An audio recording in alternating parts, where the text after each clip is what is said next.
माननीय सभापति महोदय, राष्ट्रपति जी के अभिभाषण को अगर ध्यान से देखें तो उन्होंने बहुत सारी चीजों पर इस सरकार की उपलब्धियों को हम सबके सामने रखा है, मगर जब इस पर आमतौर पर सदन के बाहर भी चर्चा होती है तो इस उपलब्धियों पर अनेक प्रकार की टीका टिप्पणियां होती है।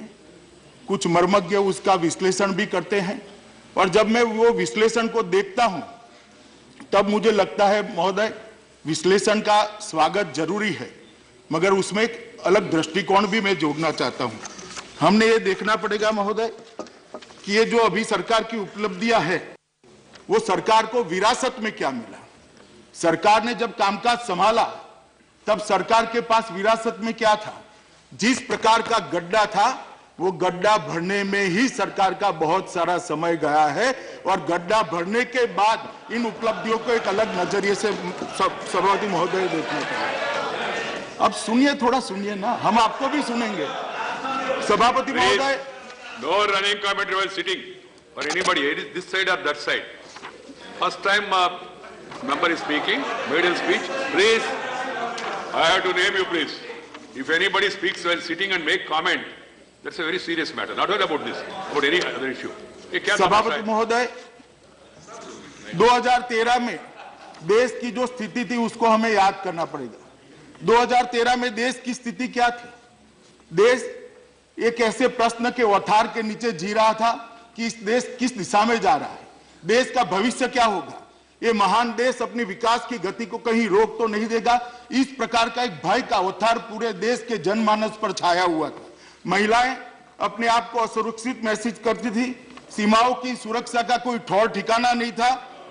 सीमा की रक्षा करने वाले जवान, सीमा की रक्षा करने वाले जवान सरकार की अनिर्णायकता के कारण अपने शौर्य का प्रदर्शन भी नहीं कर सकते।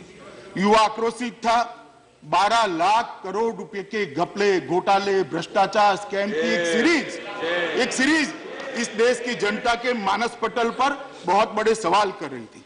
और उसी वक्त एक सवाल खड़ा होता था कि सरकार को पॉलिसी पैरालिसिस हो गया है, नीतिगत बाबतों में सरकार को लकवा लग गया है और पूरे देश ने मानो एक साथ निर्णय किया कि देश की परिस्थिति को बदलना चाहिए।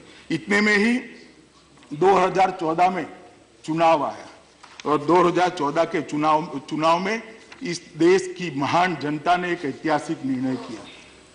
महोदय, 30 साल से इस देश में अस्थिरता चल रही थी।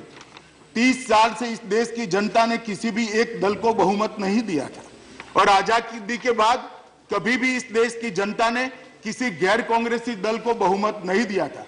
ये सारी बातों को 2014 के चुनाव में कश्मीर से कन्याकुमारी और असम से द्वारिका तक पूरे देश की जनता ने एक मैंडेट देकर ध्वस्त कर दिया। पहली बार आजादी के बाद किसी गैर कांग्रेसी दल की सरकार बनी और वो भारतीय जनता पार्टी की सरकार श्री नरेंद्र मोदी के नेतृत्व में बनी। सभापति महोदय, 30 साल के बाद किसी एक दल को पूर्ण बहुमत मिला, किसी एक दल को मैंडेट मिला कि आइए पॉलिसी के आधार पर इस देश को आगे ले जाइए। आप इस देश के जनता के मन में जो सारे सवाल हैं, इस देश की जो समस्याएं हैं, इसका समाधान ढूंढे। और ये मैंडेट अपने आप में एक बहुत बड़ा ऐतिहासिक मैंडेट था, मगर मैंडेट सिर्फ भारतीय जनता पार्टी को मिला था। हम चुनाव में गठबंधन के साथ गए थे। पूर्ण बहुमत भारतीय जनता पार्टी को मिलने के बावजूद हमने एनडीए को सरकार में सम्मिलित किया और हमारी भावना को उजागर करते हुए सारे एनडीए के साथी आज इस सरकार की यात्रा को आगे बढ़ाए हैं। महोदय, जब ये सरकार की रचना हो रही थी उसका एक महत्वपूर्ण अंग होता है नेता का चुनाव।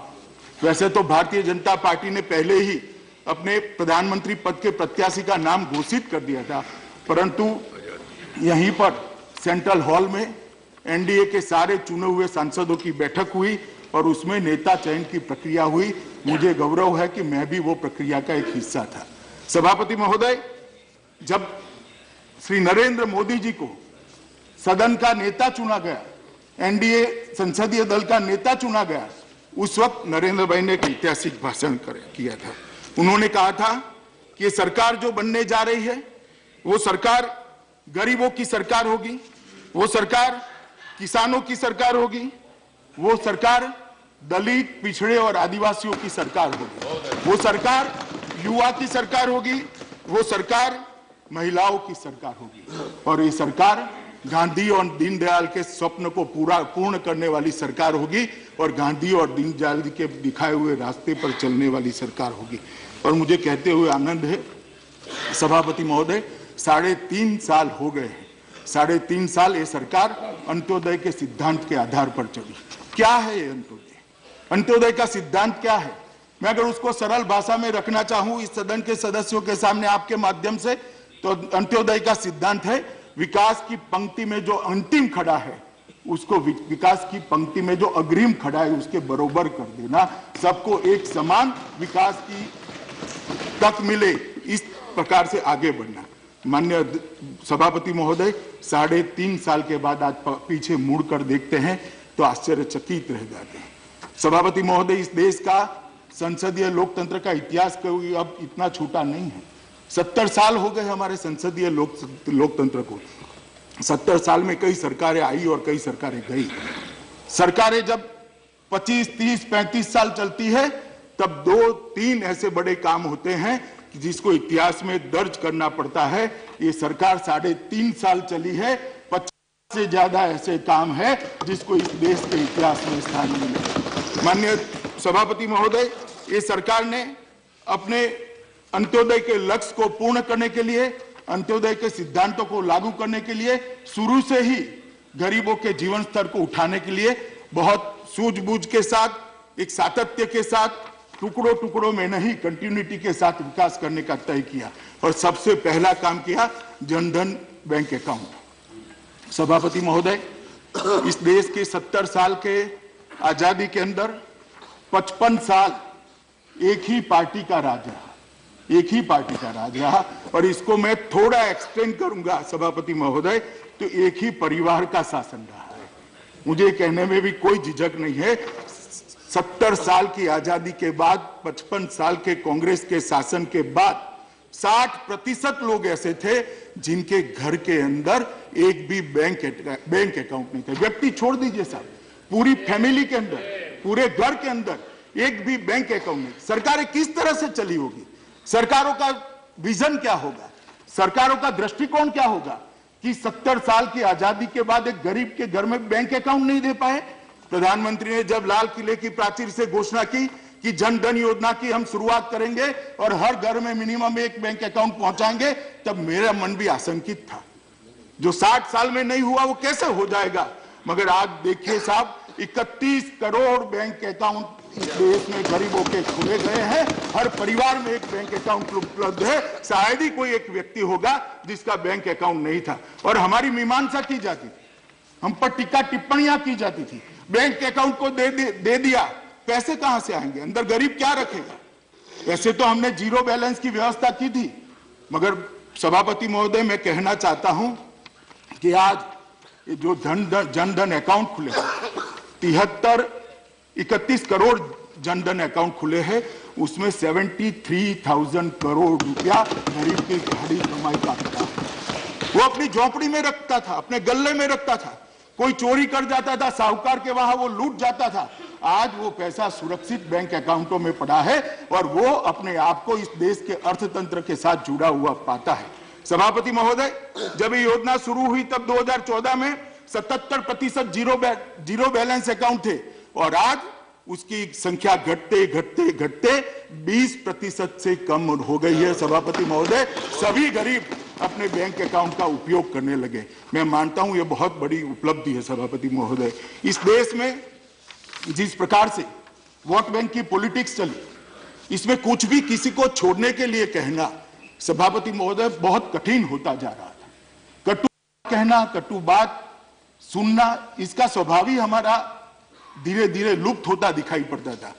सबसे इतिहास में जाकर देखे, पास्ट में जाकर देखे, भूतकाल में जाकर देखे, तो सबसे अंतिम घटना है जब लाल बहादुर शास्त्री इस देश के प्रधानमंत्री थे, उन्होंने पाकिस्तान के साथ युद्ध के वक्त कहा था कि इस देश के पास चावल नहीं है, शनिचर को सभी लोग उपवास करें और एक समय का खाना छोड़ दे। और शास्त्री जी की इस अपील को सोमवार को त्रिपाठी, धन्यवाद त्रिपाठी जी, सोमवार को मेरा जन्म नहीं हुआ था उस वक्त, इसलिए सोमवार को खाना छोड़ दे और सभी लोगों ने इसका सम्मान रखा था। शास्त्री जी के बाद पहली बार ऐसी हिम्मत इस देश के अभी के प्रधानमंत्री और हमारे नेता नरेंद्र मोदी जी ने। उन्होंने कहा जो संपन्न लोग हैं, जिन पर ईश्वर की कृपा है, जिनको आर्थिक रूप से कोई प्रश्न नहीं है, वो लोग अपनी गैस की सब्सिडी छोड़ दे।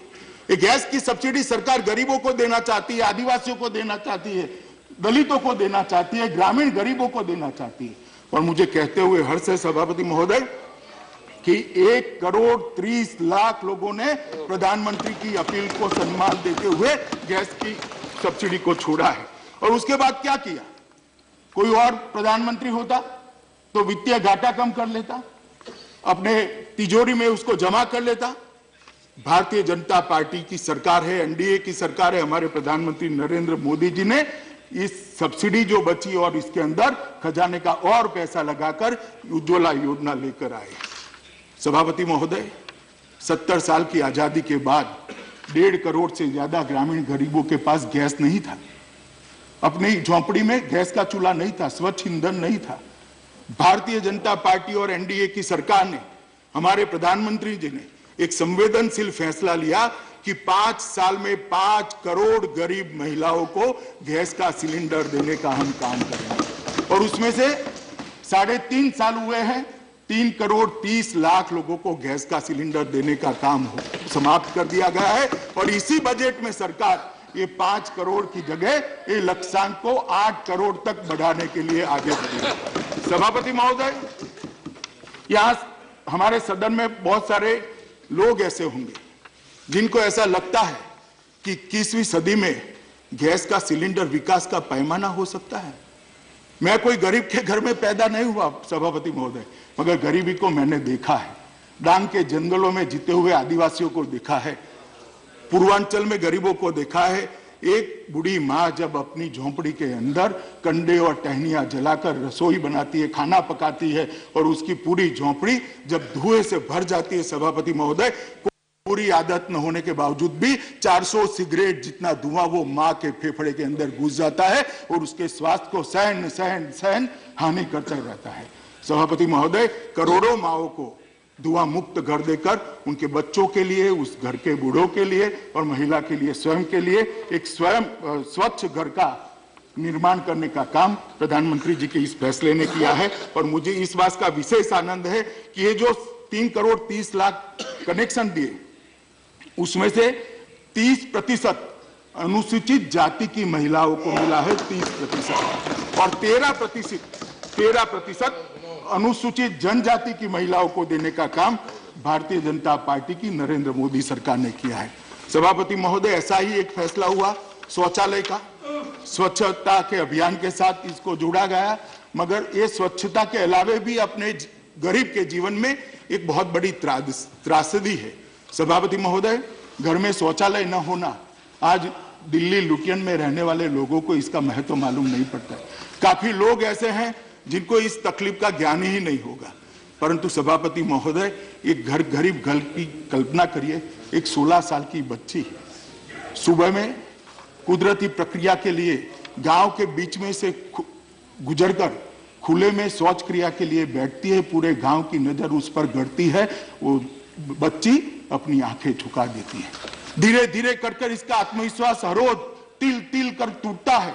वो बच्ची को अभी तय करना है कि मुझे कलेक्टर बनना है, डीएसपी बनना है, डॉक्टर बनना है, इंजीनियर बनना है, देश के विकास में किस तरह से मैं अपना योगदान करूंगी। उसका आत्मविश्वास 16 साल की उम्र में ही टूट जाता है। वो देश की विकास की प्रक्रिया में हिस्सेदार आत्मविश्वास के साथ नहीं हो सकती। इसके दर्द को कोई सरकार इतने सालों तक नहीं समझी। किसी ने, बहुत सारे लोग योजना लेकर आए, मैं ऐसा नहीं कहता है पहली योजना है, मगर योजना का स्केल दिखे सभापति महोदय, 2022 में हर घर में शौचालय हम कर देंगे और 7 करोड़ शौचालयों को समाप्त कर दिया जाएगा। सभापति महोदय, बहुत बड़ी उपलब्धि है। जो आंकड़े देखते हैं उनको ये उपलब्धि नहीं दिखाई पड़ेगी, परंतु एक घर में शौचालय पहुंचने से स्वास्थ्य तो सुधरता ही सुधरता है, महिलाओं को सम्मान के साथ जीने का अधिकार भी पहुंचता है। और इसीलिए उत्तर प्रदेश सरकार ने एक स्तुत्य कदम उठाया है। मैं यहां इसलिए कहना चाहता हूं कि देश भर में संदेश जाए। उन्होंने शौचालय को एक नया नाम देने का काम किया है। उन्होंने शौचालय को इज्जत घर का नाम देने का काम किया है। महिलाओं को सम्मान के साथ जीने का काम ये भारतीय जनता पार्टी की नरेंद्र मोदी सरकार ने शौचालय योजना के माध्यम से किया है। सभापति महोदय, गरीब के लिए घर बहुत महत्वपूर्ण। कहीं वृक्ष के नीचे प्लास्टिक की टारपुलिन पर सो जाना, कहीं ब्रिज के नीचे सो जाना, कहीं फुटपाथ पर या कहीं सर्दियों में बने हुए अस्थायी आवासों में रहना, ये उसका भाग्य बन गया था। हर व्यक्ति को घर देने का स्वप्न भी इस सरकार ने ही देखा है और द्रुत गति से इसकी समाप्ति की ओर हम आगे बढ़ रहे हैं। ग्रामीण विस्तारों में 1,35,00,000 आवास की योजना को मंजूर कर दिया गया है और शहरी क्षेत्रों में 70 लाख आवासों की बनाने का काम शुरू कर दिया है। सभापति महोदय, बेरोजगारी, इस सदन की चार दीवारों ने शब्द प्रयोग बहुत बार सुना होगा। बहुत बड़े बड़े अभ्यस्त भाषण भी देखे होंगे बेरोजगारी पर, सुने भी होंगे। अब पूरा सुन लो भैया। बहुत आंकड़ों के भाषण भी सुने होंगे, बड़े बड़े विद्वान अर्थशास्त्रियों को भी सुना होगा, मगर इसकी ये समस्या का समाधान कोई नहीं कर सकता। मैं अभी सुन रहा था, इस सदन के सदस्य आनंद शर्मा जी और बाकी सदस्य जब चर्चा कर रहे थे, उन्होंने बेरोजगारी का मुद्दा बहुत तरीके से उठाया और वाजिब है। समस्या है देश में बेरोजगारी की, मैं इनकार नहीं करता। मैं मानता हूं इस देश में बेरोजगारी की समस्या है, मगर 55 साल आपके शासन करने के बाद भी अगर ये समस्या है तो मैं कहना चाहता हूं इसका समाधान किसने नहीं ढूंढा। हम तो 6 साल, 7 साल, 8 साल से काम कर रहे हैं। ये देश का चलाने का सौभाग्य हमें 8 साल के लिए मिला है। इतनी विकराल समस्या कोई 8 साल में नहीं हुई है। 55 साल जिस पार्टी ने इस देश पर शासन किया वो आज समस्या उठा रही है, इसका मुझे आनंद है, मगर हमने इसका समाधान ढूंढा। सभापति महोदय, स्किल इंडिया, बेरोजगार युवाओं को स्किल तजज्ञ बनाना, स्टार्टअप, स्टैंड अप और अंत में मुद्रा बैंक। मैं इस मुद्रा बैंक के लिए विशेष इस सभागृह का ध्यान दिलाना, आकृष्ट करना चाहता हूं सभापति महोदय। इसलिए क्योंकि इंदिरा जी का जमाना था, हमारी भूतपूर्व प्रधानमंत्री थी, उन्होंने एक बहुत अच्छा काम किया था, इस देश की बैंकों का राष्ट्रीयकरण कर दिया था। और उस वक्त क्या उनका भाषण था कि बैंकों का राष्ट्रीयकरण होने के बाद बैंकों के दरवाजे गरीब के लिए खुल गए हैं, मगर इतने सालों तक बैंकों के दरवाजे गरीब के लिए नहीं खुले। ना उसके पास अकाउंट था, ना लोन मिलती थी। लोन लेने जाते ही उसके पास से इनकम टैक्स नंबर मांगा गया था। अरे भैया, उसका सवाल ही वो है कि इसके पास इनकम नहीं है, इनकम टैक्स नंबर कहां से लाए? उसके पास इनकम नहीं है, वो तो उसका प्रश्न है। और ये बेरोजगार युवा दिशाविहीन होकर भटकते थे। आज मुद्रा बैंक के कारण 10.5 करोड़ युवाओं को 4 से लेकर 10 लाख तक का लोन देने का काम समाप्त कर दिया गया है। लगभग 4.5 लाख करोड़ लोन दिया गया है।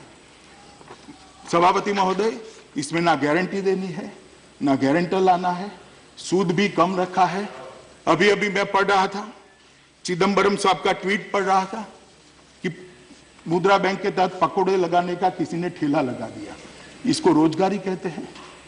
हाँ, मैं मानता हूं कि बेरोजगारी से तो अच्छा है कि कोई युवा मजदूरी कर कर, मेहनत कर कर पकौड़ा लगा,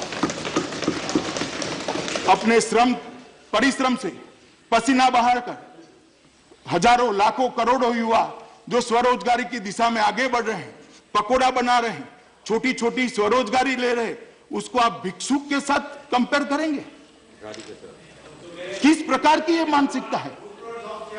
सभापति महोदय, पकौड़ा बनाना कोई शर्म की बात नहीं है, इसको भिक्षुक के साथ कंपेयर करना शर्म की बात है।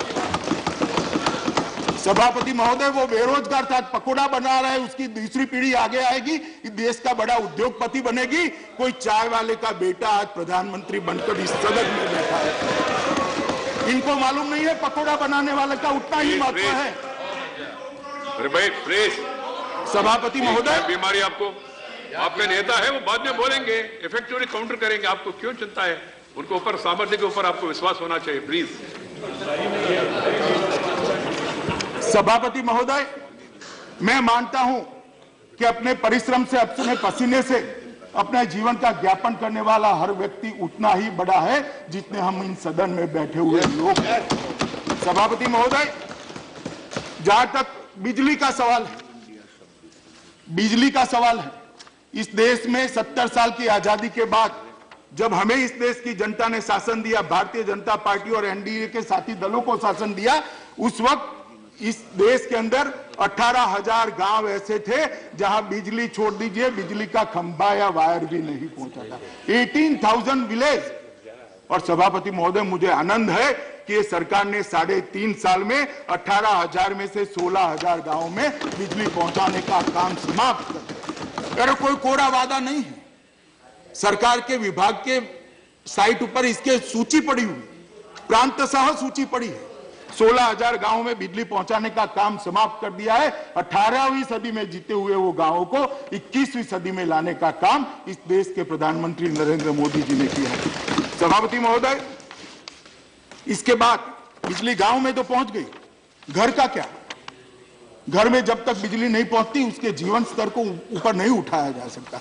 बिजली के साथ शिक्षा जुड़ी है, बिजली के साथ स्वास्थ्य जुड़ा है, बिजली के साथ स्वच्छता जुड़ी है। ये सारी चीजों को गरीब के घर में कैसे पहुंचाए, इसके लिए सौभाग्य योजना का विचार आया और सौभाग्य योजना के तहत 2022 तक इस देश के हर गरीब को मुफ्त बिजली का कनेक्शन देने का निर्धार सरकार ने किया है और 4 करोड़ कनेक्शन 16,000 करोड़ रुपए की कॉस्ट से देने की शुरुआत हो गई। सभापति महोदय, मैं मानता हूं हर गरीब के घर में शौचालय पहुंचाना, हर गरीब के घर में गैस पहुंचाना, हर गरीब के घर में रोजगारी पहुंचाना, हर गरीब के घर में बिजली पहुंचाना, हर गरीब के घर में स्वास्थ्य पहुंचाना, इसी के लिए तो देश को आजाद करने के लिए हमारे पुरखों ने लड़ाई लड़ी थी। सभापति महोदय, ये लड़ाई इसीलिए लड़ी है और ये सरकार उसी दिशा में जा रही है।